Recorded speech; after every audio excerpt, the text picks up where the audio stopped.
Hello, I'm Nick Gowing, and welcome to Cadogan Hall in London for an Intelligence Squared debate. Stop poking the bear. The West needs to engage with Putin, not castigate him. Well, relations between the West and Russia are at their lowest ebb since the Soviet Union collapsed 23 years ago, and of course the end of the Cold War as well. Russia's swift annexation of Crimea from Ukraine led to the US and European Union imposing sanctions on many of those closest to Vladimir Putin. And the Russian president is determined to create a new assertive Russia, Novaya Russia. So are harsh words and sanctions designed to be punitive the way to get Putin's Russia to reconsider and back off? Or should there be smarter understanding of Putin's determination to restore Russian status and influence in the world? We have an excellent panel to debate these issues here in London. Arguing for the motion is Sir Tony Brenton, a former British ambassador to Russia, and Sergei Karaganov, Russian foreign and economic affairs specialist and advisor to the Russian government. Arguing against the motion, Julia Yoffe of the New Republic magazine in Washington. Born in Russia, her experience is in Russian politics and society, your expertise there. And Edward Lucas, author of The New Cold War, senior editor at The Economist. Ladies and gentlemen, your panel of speakers tonight.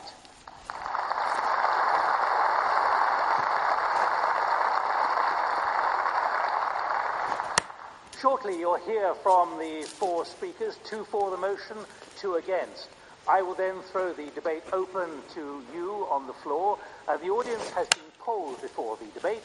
I'll give you those results after you've heard from our 4 speakers. The audience will then vote again at the end, and we will all discover how the debate has swung views or not. Now let's get the opening statements from each of the 4 speakers. Speaking first for the motion, Sir Tony Brenton, British ambassador to Russia between 2004 and 2008. During his time there, he monitored. The position is simply nonsense, and the motion that we're looking at today, inviting us to consider not castigating Putin but engaging with him, the slightly nicer diplomatic term for castigating is containing, a wonderful Cold War term. So I'm going to say there are very good reasons why we should not try to contain Putin. It is unnecessary, it is unachievable, and if tried, it would be counterproductive. Let me take those 3 points in turn. First of all, it's unnecessary. You look at the issue of Crimea, annexed illegally, contrary to a lot of commitments that Russia had given. It is unique in its history and in the justification which the Russians felt they had for doing what they did. As they saw it, the Maidan Revolution, all of that was a Western-concocted, Western-driven attempt to take over, after all, the country, Ukraine, which in many ways is closest to them. It was a unique case. It is not a case which threatens to happen again in Moldova or Latvia or any of those other splendid places. While the rather lazy British press has talked about the bear being on the prowl again, if you actually look at Russia, it's no longer a bear.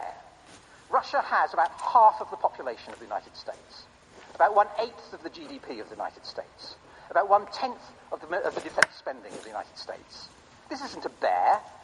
It's a badger, something smaller. Now, it's a creature which, of course, has sharp claws. And that's Russia.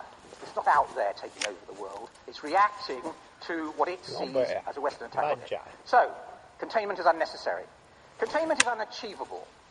At the same time as President Obama, in particular, but also Mr. Hague here, were talking about isolating Russia, Mr. Putin was in Shanghai signing